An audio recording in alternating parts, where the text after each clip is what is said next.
महाकवि माघकृतं शिशुपालवधं प्रथम सर्गः।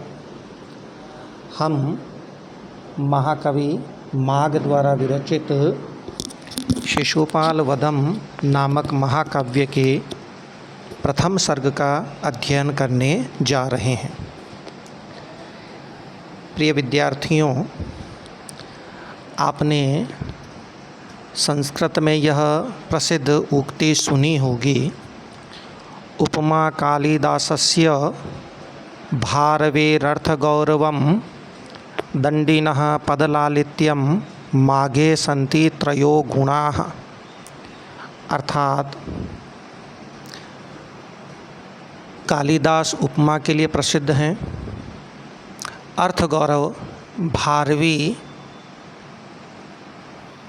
अर्थगौरव में भारवी प्रसिद्ध हैं, पद लालित्य में नैषधकार श्रीहर्ष और दंडी भी प्रसिद्ध हैं। माघे सन्ति त्रयो गुणाः, किंतु माघ में ये तीनों गुण पाए जाते हैं, उपमा का सौंदर्य, अर्थगौरव और पद लालित्य। इन तीनों गुणों का एक साथ दर्शन करना हो तो हमें शिशुपाल वधम का अध्ययन करना चाहिए। संस्कृत महाकवियों की परंपरा में माघ का नाम बहुत सम्मान के साथ लिया जाता है। माघ का पांडित्य और काव्य चमत्कार सहृदयों को इतना मंत्रमुग्ध कर देता है कि वे आजीवन इस माघ काव्य का रसास्वादन करते रहना चाहते हैं। इसीलिए कहा गया है, मेघे माघे गतम वयः, अर्थात मेघदूत और माघ काव्य में वयगतम उम्र व्यतीत हो जाती है। महाकवि माघ ने शिशुपाल वधम इस एक ग्रंथ की ही रचना की है और वही कवि का सर्वस्व है। इसलिए कवि और काव्य दोनों में एकात्म भाव आ जाता है। हम इस महाकाव्य को इसलिए माघ काव्य के नाम से भी जानते हैं।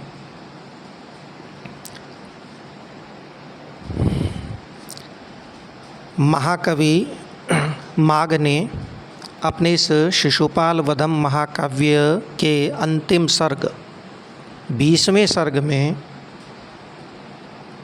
अंत के कुछ श्लोकों में अपना परिचय भी दिया है। तदनुसार माघ के पितामह सुप्रभदेव वे वर्मलाख्य या वर्मलात नामक किसी राजा के महामंत्री थे। सुप्रभदेव के पुत्र का नाम दत्तक था, यानी माघ के पिता का नाम दत्तक है। वो बहुत उदार, क्षमाशील, कोमल स्वभाव और धर्मनिष्ठ थे। समस्त लोगों को आश्रय देने के कारण ये सर्वाश्रय के नाम से भी विख्यात थे और माघ इन्हीं दत्तक के पुत्र थे और गुणों में भी इनके समान ही थे। चूँकि माघ का जन्म माघ मास की पूर्णिमा को हुआ था, इसीलिए इनका नाम माघ रखा गया था। इनका जन्म स्थान वर्तमान में राजस्थान के जालौर जिले के अंतर्गत आने वाला भीनमाल नामक स्थान है, जो प्राचीन काल में श्रीमाल के नाम से जाना जाता था।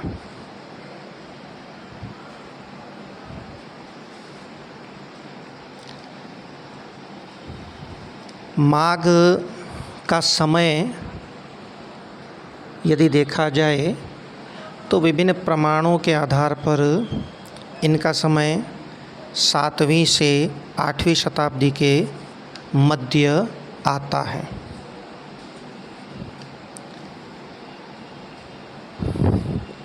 शिशुपाल वधम महाकाव्य का आधार क्या है, मूल कथा कहाँ से ली गई है, उसके बारे में जान लेते हैं।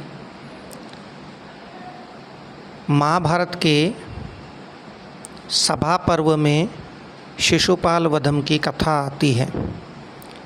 33वें से 45वें अध्याय में।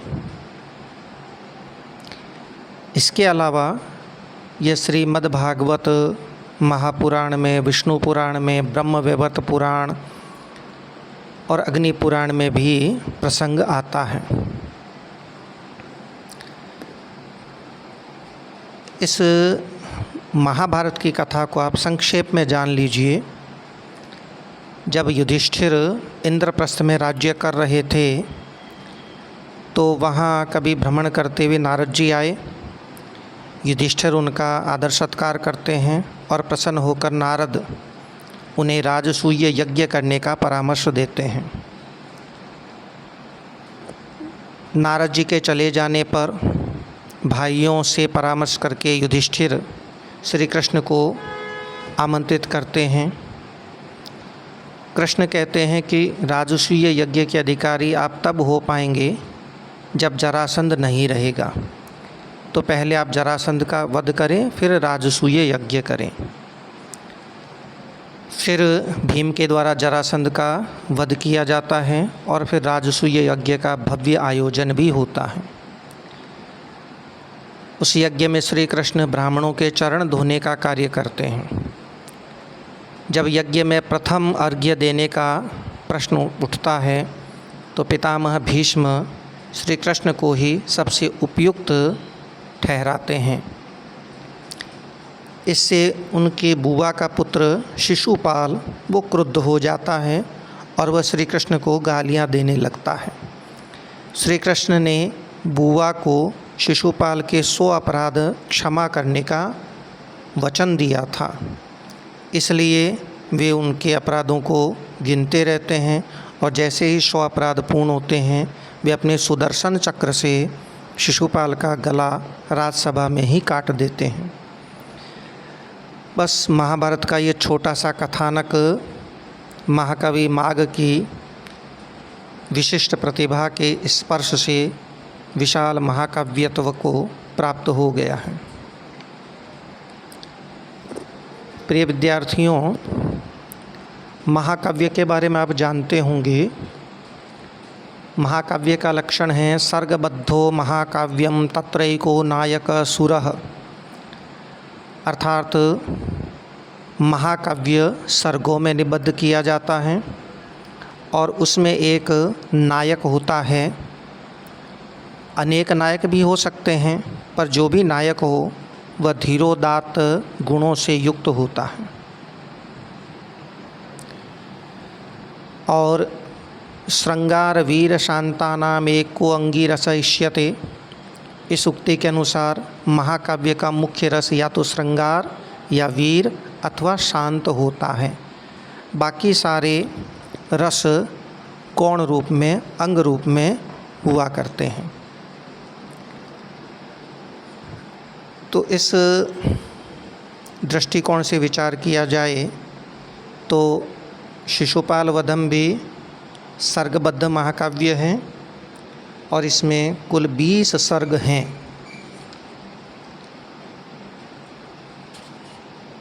और इनके नायक सदवंश क्षत्रिय कुल में उत्पन्न धीरोदात्त आदि गुणों से संपन्न श्री कृष्ण हैं और वे सुरकोटि के ही नायक हैं। इसका मुख्य रस वीर है, बाकी श्रृंगार आदि अन्य रस सहायक रूप में हैं।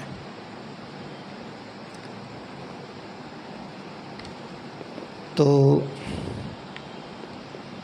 अब इसके श्लोकों का अध्ययन आरंभ करते हैं। हमारे सामने है प्रथम सर्ग, शिशुपाल वधम का प्रथम सर्ग, और इस प्रथम सर्ग में कुल मिलाकर 75 पंचसप्तति श्लोक हैं। किसी भी ग्रंथ का आरंभ विशेष मंगलाचरण से ही किया जाता है। मंगलाचरण मुख्यतः 3 प्रकार का होता है, आशीर्वादात्मक, नमस्कारात्मक और वस्तु निर्देशात्मक। महाकवि माघ इसी परंपरा का पालन करते हुए श्री शब्द से अपने काव्य का आरंभ करते हैं, जो कि मंगल सूचक है, और यह नारद के दर्शन रूप वस्तु निर्देशात्मक मंगलाचरण से ही आरंभ होता है। तो लीजिए, श्रियः पतिः श्रीमति शासितुं जगत् जगन्निवासो वसुदेव सद्मनि वसन् ददर्शावतरन्तमम्बरात् धीरण्यगर्भाङ्गभुवं मुनिं हरिः। महाकाव्य का आरंभ श्री शब्द से हो रहा है। श्रयति पुरुषम इति श्री ही, यहाँ श्री शब्द की षष्ठी का रूप है। श्री नाम लक्ष्मी का है। तो ये मंगल सूचक हुआ। इस पद्य में जो मूल वाक्य है उसे हम देख लेते हैं पहले। हरि ही, ये कर्तापद कर्तृपद है। हरि ने मुनिम नारद मुनि को ददर्श देखा। ददर्श क्रियापद है। हरि ही मुनिम ददर्श, हरि ने मुनि को, नारद मुनि को देखा, नारद मुनि का दर्शन किया। हरि कैसे हैं, तो पहले इनके विशेषण देखते हैं। श्रियः पतिः, श्रीपति, लक्ष्मी के पति, लक्ष्मी के भर्ता, यानी वह रुक्मिणी के साथ हैं। विष्णु पुराण में कहा भी गया है, राघवत्वे अभवत सीता रुक्मिणी कृष्ण जन्मनि। जो लक्ष्मी हैं वो राम के समय सीता बनी और कृष्ण के जन्म में वह रुक्मिणी बनी थी। तो श्रियपति लक्ष्मी के स्वामी, लक्ष्मी के भर्ता। जगन्निवासः, जगत के निवास, जगत के आश्रय।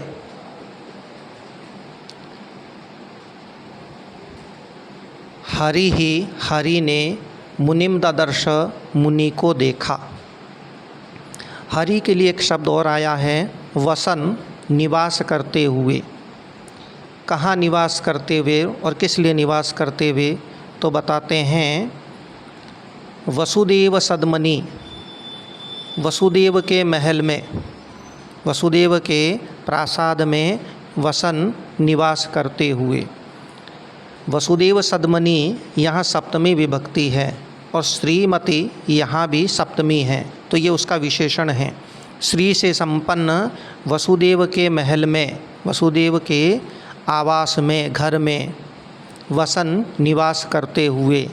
किस कारण से? जगत शासितुम, जगत को नियंत्रित करने के लिए, दुष्टों का निग्रह और शिष्टों पर अनुग्रह करने के लिए। वसन, रहते हुए। हरि ही, हरि ने मुनिम ददर्श, मुनि को देखा। मुनि के लिए विशेषण आ रहा है अवतरंतम, अवतरित होते हुए। कहाँ से? अंबरात, अंबर से, आकाश से अवतरित होते हुए। हिरण्यगर्भांग भुवम, हिरण्यगर्भ ब्रह्मा का नाम है। ब्रह्मा के अंग से ही नारद मुनि का जन्म हुआ था, इसलिए इनको हिरण्यगर्भांग भू कहते हैं। यह द्वितीय विभक्ति का पद है, हिरण्यगर्भांग भुवम। तो ब्रह्मा के पुत्र मुनिम, नारद मुनि को ददर्श, देखा। पुनः समस्त अर्थ देख लीजिए। श्रियः पति ही, लक्ष्मी के पति। जगत शासितुम, जगत को नियंत्रित करने के लिए।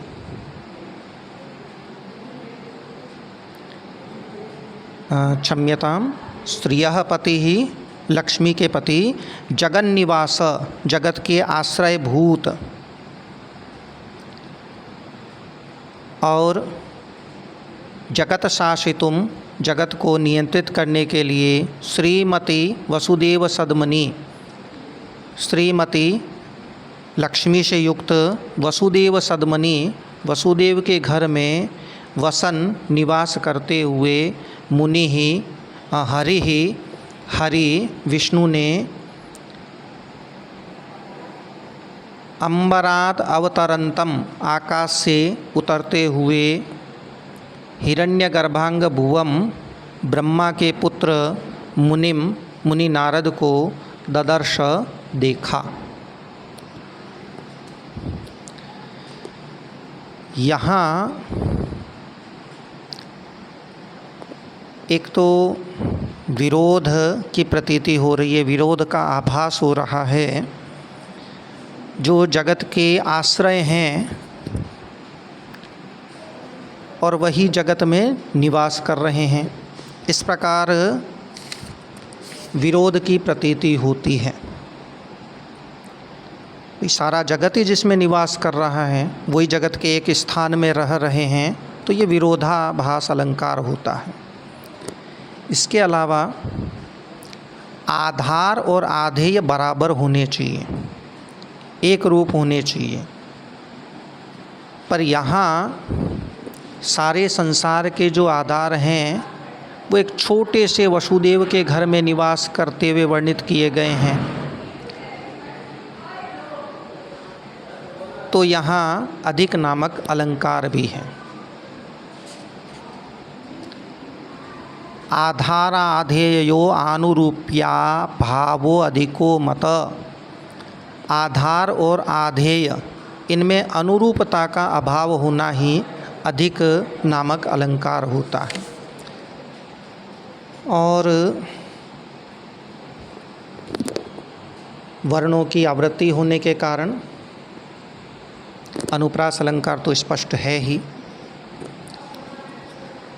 छंद का विचार करें तो इस प्रथम सर्ग में वंशस्थ छंद ही है, और इसका लक्षण है जतौ तु वंशस्थ मुदीरितम जरौ।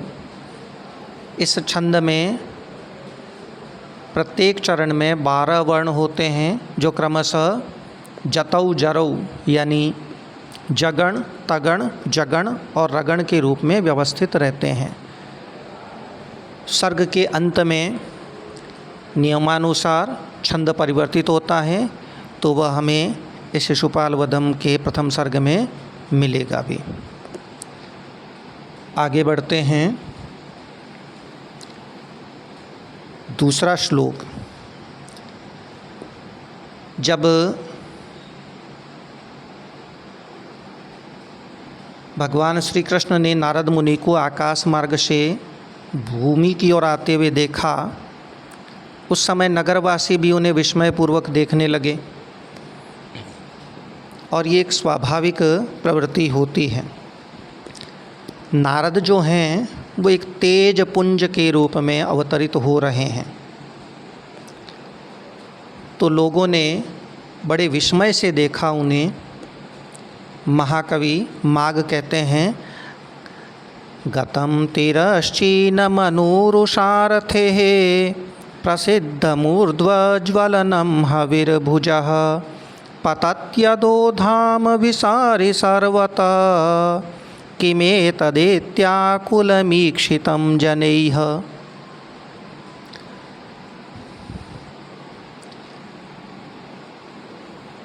किम एतद, ये क्या है? क्योंकि आकाश से बड़ी ऊंचाई से उतर रहे हैं, तो स्पष्ट रूप से वो पहचान में नहीं आ रहे हैं, केवल एक तेज पुंज के रूप में हैं। तो किम एतद, ये क्या है? इति, इस प्रकार, आकुलम, बड़ी व्याकुलता के साथ, इस व्याकुलता में भय नहीं है, क्योंकि जो कृष्ण की नगरी में रहते उन्हें भय कहाँ से हो सकता है। तो इस व्याकुलता में जिज्ञासा छिपी हुई है। तो बड़ी व्याकुलता के साथ जनई ईक्षितम, लोगों द्वारा देखे गए।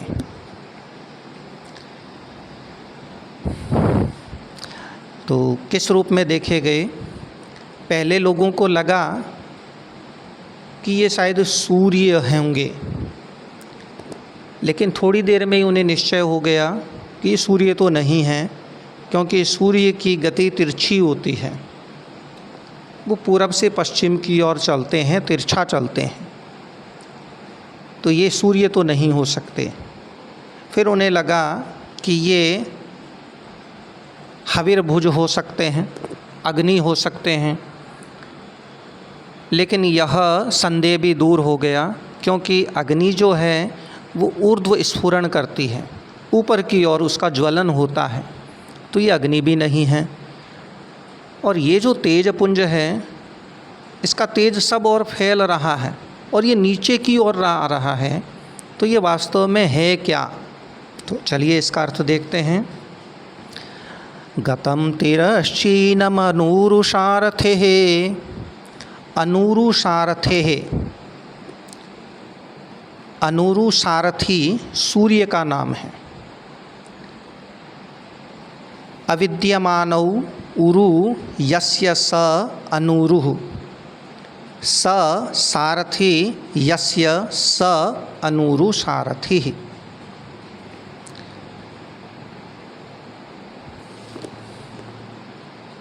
इस अनूरु के बारे में जान लीजिए पहले तो, कि सूर्य को अनूरुसारथी क्यों कहते हैं। कश्यप की विनता नामक पत्नी से, जो कि पक्षी रूप में थी, 2 अंडे पैदा हुए थे। विनता ने औत्सुक्यवशात एक अंडे को समय से पहले फोड़ डाला,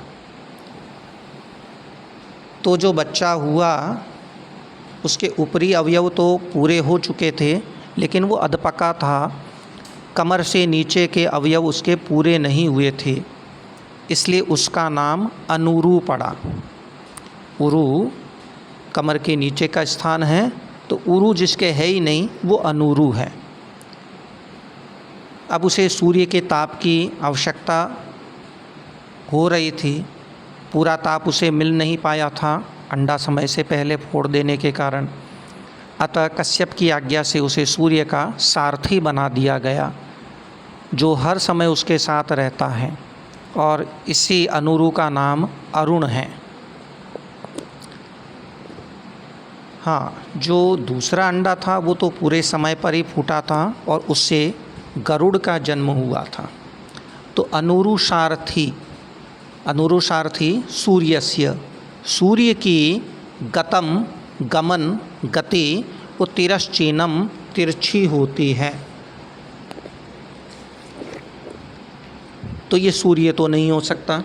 प्रसिद्धम ऊर्ध्व ज्वलनम हविर्भुज, जो हवि का भोग करता है उसे हविर्भुज कहते हैं, या षष्ठी का रूप है। हविर्भुज अग्नि का नाम है, तो हविर्भुज अग्नि का ऊर्ध्व ज्वलनम, ऊपर की ओर स्फुरित होना, ऊपर की ओर जलना, वो प्रसिद्धम प्रसिद्ध है। पतत्यदो धाम विसारी सर्वत, सर्वत विसारी, सब और फैलने वाला, सब और प्रसरित होने वाला, धाम तेज, ये जो तेज है वह अधोपतति, अध पतति, अध यानी नीचे, पतति माने गिर रहा है। तो किम एतद, यह है क्या, एतद किम यह क्या है, इति आकुलितम, इत्याकुलम वीक्षितम जनै, इति इस प्रकार जनै लोगों द्वारा आकुलम वीक्षितम, आकुलम व्याकुलता के साथ, ईक्षितम देखा गया। प्रिय विद्यार्थियों, यहाँ व्यतिरेक नामक अलंकार है। ये कैसे होता है? आप उपमा के अंतर्गत उपमेय और उपमान के बारे में जानते ही होंगे। जिसका वर्णन किया जा रहा है, जो वर्ण्य है, उसे उपमेय कहते हैं, और जिससे उसकी समानता दिखाई जाती है वो उपमान होता है। जैसे इसका मुख चंद्रमा के समान सुंदर है, तो यहाँ वर्ण्य विषय मुख है, तो वह उपमेय है, और चंद्रमा जिससे कि समानता दिखाई जा रही है वो उपमान है। उपमा में ये दोनों बराबर होते हैं, समानता होती है, इनमें सादृश्य होता है, ये बराबर के होते हैं। लेकिन व्यतिरेक अलंकार में ऐसा नहीं होता। उपमानाद यदन्यस्य व्यतिरेक स एव स। उपमान से यदि अन्य का यानी उपमेय का व्यतिरेक हो जाए, आधिक्य हो जाए, तो वह आधिक्य ही व्यतिरेक अलंकार कहलाता है। तो यहाँ वर्णन तो धाम का है, मुनि के धाम का, मुनि के तेज का, तो ये उपमेय है। और सूर्य का तेज और अग्नि का तेज, इन दोनों से तुलना हो रही है, ये उपमान रूप में है। लेकिन जो उपमेय मुनि तेज हैं वो उपमान रूप सूर्य और अग्नि इन दोनों से बढ़कर हैं, इसलिए यहाँ व्यतिरेक नामक अलंकार हैं। धाम शब्द सुन करके आपको हो सकता है कोई धाम यानी स्थान अर्थ प्रतीत हो रहा हो, लेकिन ऐसा नहीं है। धाम रश्मौ ग्रहे देहे स्थाने जन्म प्रभावयोः। इस कोश के अनुसार धाम शब्द है वो रश्मि, इस अर्थ में भी प्रयुक्त होता है, किरणों के अर्थ में, तेज के अर्थ में, घर के अर्थ में भी होता है, शरीर के अर्थ में भी प्रयुक्त होता है, स्थान, जन्म और प्रभाव अर्थ में भी प्रयुक्त होता है। तो यहाँ जो धाम प्रयुक्त हुआ है वो रश्मि या तेज अर्थ में ही प्रयुक्त हुआ है। अस्तु, आगे बढ़ते हैं। तीसरा पद्य देखते हैं।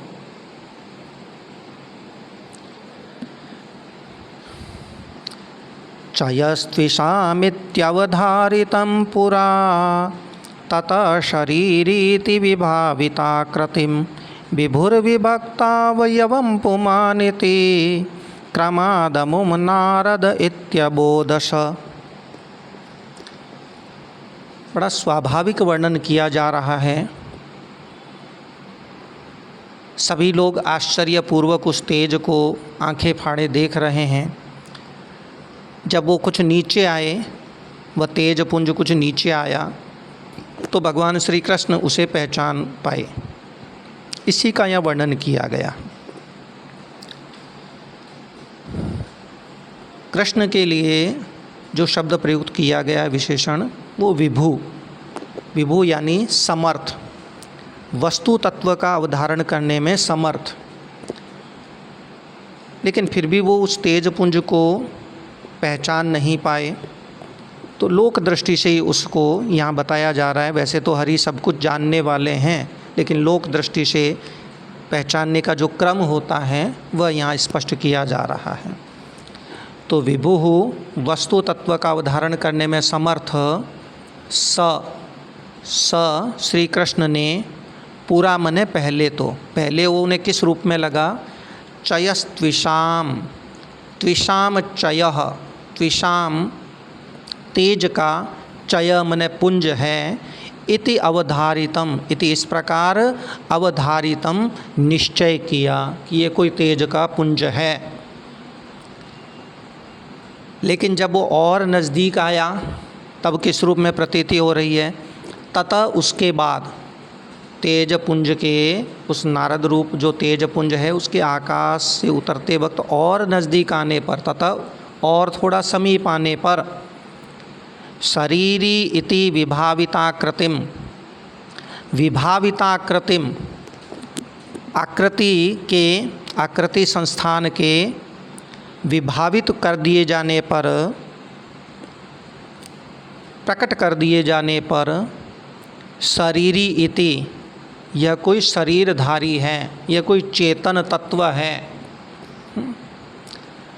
और फिर क्या है, विभक्तावयवम पुमान इति, विभक्तावयवम पुमान इति, उसके अवयवों के विभक्त हो जाने पर, मुख आदि जो अवयव हैं उनके पूरी तरह स्पष्ट हो जाने पर पुमान, पुमान हैं, यह कोई पुरुष हैं। तो पहले तो उन्हें वह तेज पुंज के रूप में उन्होंने निश्चय किया कि ये कोई त्विषाम चय है, तेज पुंज है। फिर आकृति के कुछ विभावित होने पर, आकृति पर कुछ विचार करने पर शरीरी, शरीरधारी है। और फिर और नज़दीक आने पर विभक्तावयवम, अवयवों के मुख आदि अवयवों के स्पष्ट हो जाने पर पुमान इति, यह पुमान पुरुष है। पहले शरीरधारी, फिर अब यह शरीरधारी भी कौन है, पुरुष है, मनुष्य है। इति इस प्रकार से उन्होंने निश्चय किया। तो कहते हैं क्रमाद इति, इस प्रकार क्रमाद क्रम से अमुम उसे नारद इति, ये तो नारद हैं, इति अबोध, ये अबोध, अबोध यानी बोध हुआ, इस प्रकार से उन्होंने जाना। तो यहाँ बड़ा ही स्वाभाविक वर्णन किया गया है। इसके अलावा यहाँ एक काव्यलिंग नामक अलंकार की संभावना बन रही है।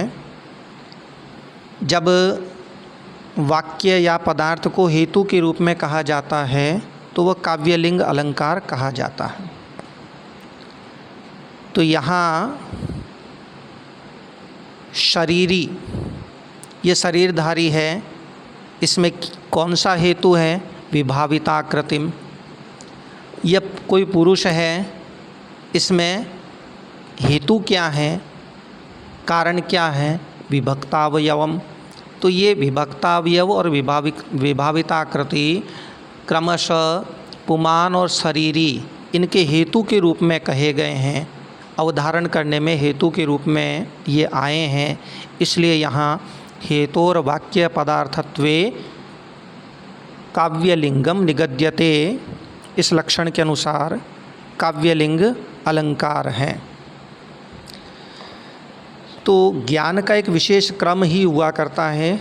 ज्ञान पहले निर्विकल्प होता है, या कुछ है बस ऐसी प्रतीति होती है, और निकट आने पर धीरे धीरे वह ज्ञान सविकल्पक में बदल जाता है और हमें यह प्रतीति होती है कि देवदत्त है, या गोरा है, या काला है, लंबा है। तो ईश्वर के ज्ञान में भी यही क्रम इन्होंने बताया है, ये लोक दृष्टि से बताया है। यद्यपि ईश्वर जो हैं विभु हैं, समर्थ हैं, वस्तु तत्व का अवधारण करने में समर्थ हैं, लेकिन फिर भी लोक दृष्टि से इस रूप में काव्यात्मक रूप में इसका वर्णन किया गया है। अस्तु, नमो नमः। अगले अंक में फिर मिलेंगे, तब तक के लिए आपका धन्यवाद।